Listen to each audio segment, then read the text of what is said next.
I am continuing in my reading. What I'm doing in this series is to read through the entire standard works of the Church of Jesus Christ of Latter-day Saints. This consists of the Bible, the Book of Mormon, the Doctrine and Covenants, and the Pearl of Great Price. I am continuing reading in a chronological order, according to event, not according to publication or volume, so I'm skipping around a bit as I move along. We are continuing in the Gospels. We are in the final week of Christ's mortal ministry. It is now Passover. They are in the upper chamber eating the Passover feast. This is called the Last Supper. We have read this in Matthew, Mark, Luke, and John. The Synoptic Gospels have pretty much the same story. Some minor details were different, but basically the same story. But John, he tells us a little bit different, or different details. So we have the Last Supper and the institution of the sacrament ordinance, and then in John we have the institution of the ordinance of washing of feet. In all cases, though, he does identify Judas as the one to betray him, and that is where we left it. So now we are going to read in all four Gospels in this video, Matthew, Mark, Luke, and then John. In this video, we have a Joseph Smith translation. Now, what the Joseph Smith translation is, this is a translation or correction done by Joseph Smith to restore those passages that have been lost or corrupted over the years. So first, Matthew, chapter 26, verses 30 through 35. And when they had sung an hymn, they went out into the Mount of Olives. Then saith Jesus unto them all, Ye shall be offended because of me this night. For it is written, I will smite the shepherd, and the sheep of the flock shall be scattered abroad. But after I am risen again, I will go before you into Galilee.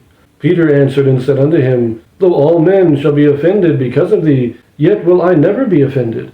And Jesus said unto him, Verily I say unto thee, that this night before the cock crow thou shalt deny me thrice. Peter said unto him, Though I should die with thee, yet will I not deny thee. Likewise also said all the disciples. So Christ is warning them of what's about to happen. This time not warning them what's going to happen to him, but what is going to happen to them. That things are going to happen. This is how you're going to react to the situation. You're all going to scatter. And Peter said, No, I'm not going to. I'm here with you to the end. Even if I die, I will not deny you. But Christ gives the prophecy, you will deny me 3 times. Now, we'll see that later. We'll see that fulfilled. But not much to say about that. We'll just go to the Joseph Smith translation. In verse 31, saith is changed to said, and possibly ye changed to you. In verse 33, it now says, Though all men shall be offended because of thee, I will never be offended. Simplifies it. Now, there's an interesting possible translation here, again from the second manuscript. It says, But Peter answered and said unto him, Though all my brethren should be offended because of thee, I will never be offended. Kind of like Peter saying, Look, even if all the rest of the 12 were to be offended and leave you, I won't. And that might be why we read that all the rest of them also said that they would never deny him. Let us look at Mark. Mark chapter 14, verses 26 through 31. And when they had sung an hymn, they went out into the Mount of Olives. And Jesus saith unto them, All ye shall be offended because of me this night, for it is written, I will smite the shepherd, and the sheep shall be scattered. But after that I am risen, I will go before you into Galilee. But Peter said unto him, Although all shall be offended, yet will not I. And Jesus saith unto him, Verily I say unto thee, that this day, even in this night, before the cock crow twice, thou shalt deny me thrice. But he spake the more vehemently, If I should die with thee, I will not deny thee in any wise. Likewise also said they all. So the only difference here is that now it's before the cock crows 2 times, you'll deny me 3 times. But everything else is basically the same. It's even practically the same wording. Now, I didn't mention that they do sing a hymn.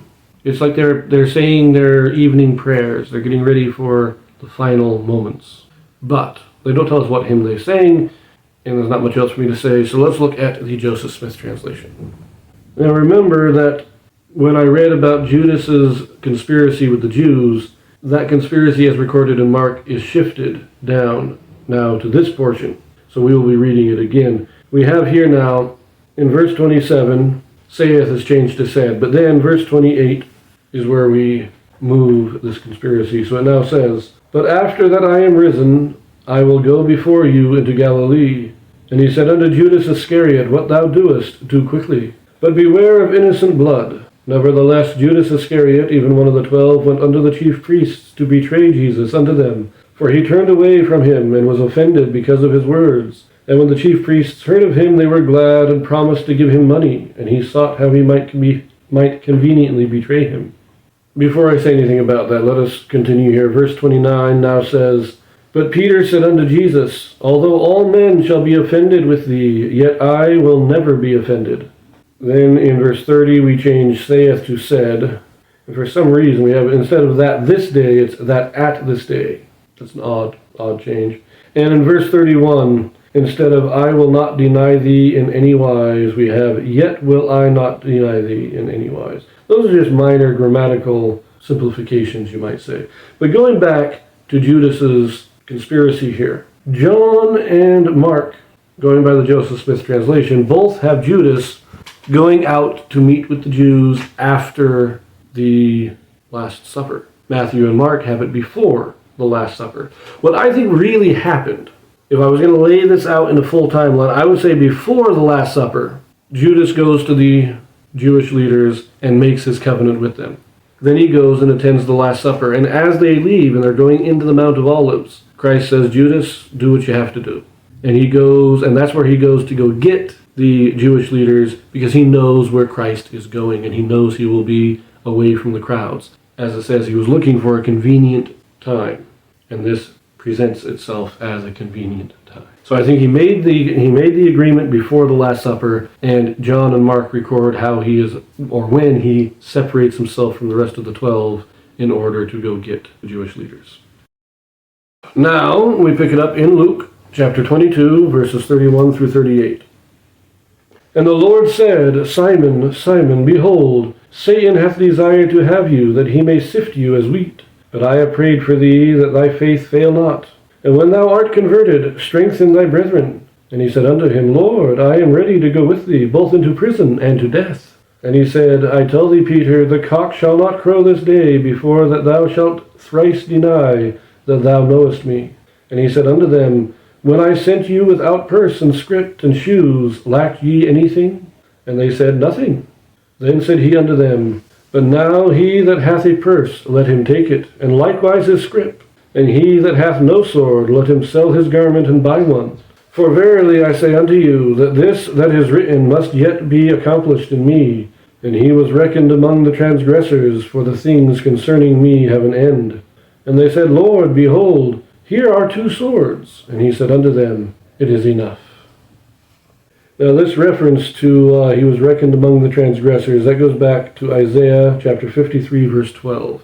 Now I forgot to mention, the references in Matthew and Mark to smiting the shepherd and scattering the sheep, that was from Zechariah chapter 13, verse 7. Now Luke here, he's giving a bit of a different take. Christ is now cautioning Simon, saying, Satan's going to try and get you. And Peter's, I'm not going to betray you, Christ. I'm not going to go against you, so you will deny me. Now, he doesn't have Peter, again, protesting after Christ makes this prophecy, but it is interesting. But there's not a whole lot more to say. Although we do want to talk about that before they were told to go without scrip or purse. Now he's saying, you've got to be ready. You've got to be prepared for what's coming. That's what he's really saying. Is before it was just go out there, God will sustain you. Now I'm telling you to get ready. Prepare, because you're going to need the preparation. And he's talking about once Christ is taken and they all scattered, they don't know, they're not quite sure what to do. And Christ is saying, you need to get ready. You need to get prepared for the time coming. So now we look at the Joseph Smith translation here in Luke. 7 of the 8 verses have corrections, though most of them are minor. There are some significant. So verse 31 says, And the Lord said, Simon, Simon, behold, Satan hath desired you, that he may sift the children of the kingdom as wheat. It's not that they want to sift Simon. Satan wants to get Simon, because if he can get the president, if he can get the prophet, then he can lead the whole church astray. Verse 32, these and thous are all changed to you. So, but I have prayed for you, that your faith fail not, and when you are converted, strengthen your brethren. And then verse 33, And he said unto him, being aggrieved, Lord, I am ready to go with you, both into prison and unto death. Verse 34, And the Lord said, I tell you, Peter, that the cock shall not crow this day before you will thrice deny that you know me. And in verse 35, we just change and to or, without purse, scrip, or shoes. Verse 36, Then said he unto them, I say unto you again, he who hath a purse, let him take it, and likewise a scrip. And he who hath no sword, let him sell his garment and buy one. And then verse 37 takes out the word that. For I say unto you, this that is written must yet be accomplished. So most of it is minor grammatical changes, but that one there in verse 31, changing it to, instead of may sift thee, it is to sift the church, the children of the kingdom. And this video is getting kind of long, but we're still going to read in John chapter 13, verses 31 through 38. And remember that in John, this is all taking place after the Last Supper. Judas Iscariot has already left. He has just left. And so we pick it up in John 13 here. Therefore, when he was gone out, Jesus said, Now is the Son of Man glorified, and God is glorified in him. If God be glorified in him, God shall also glorify him in himself, and shall straightway glorify him. Little children, yet a little while I am with you. Ye shall seek me, and as I said unto the Jews, whither I go ye cannot come.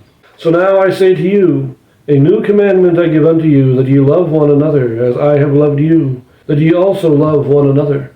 By this shall all men know that ye are my disciples, if ye have love one to another. Simon Peter said unto him, Lord, whither goest thou? Jesus answered him, Whither I go thou canst not follow me now, but thou shalt follow me afterwards. Peter said unto him, Lord, why cannot I follow thee now? I will lay down my life for thy sake. Jesus answered him, Wilt thou lay down thy life for my sake? Verily, verily, I say unto thee, the cock shall not crow till thou hast denied me thrice. So again, John gives us a little different details. We still have Peter declaring that he will not deny Christ in Christ's prophecy of the cock's crow. But we now have Christ saying, where I go, you can't. He told the Jews, you can't follow me. Or the Pharisees, the leaders, you can't follow me. He's telling the apostles, I'm going to be going, and where I go, you can't follow me now. You will follow me later, but right now you got to stay here. But they're still not quite understanding what Christ is talking about, because Peter does not understand why he can't follow. Christ is talking about his death, his burial, and the eventual resurrection into the celestial glory. Anyways, I'm going to leave that here. There is no Joseph Smith translation for this portion of John, so we're just going to leave it here, and we're going to be reading in John for a number of videos next, so I will see you there.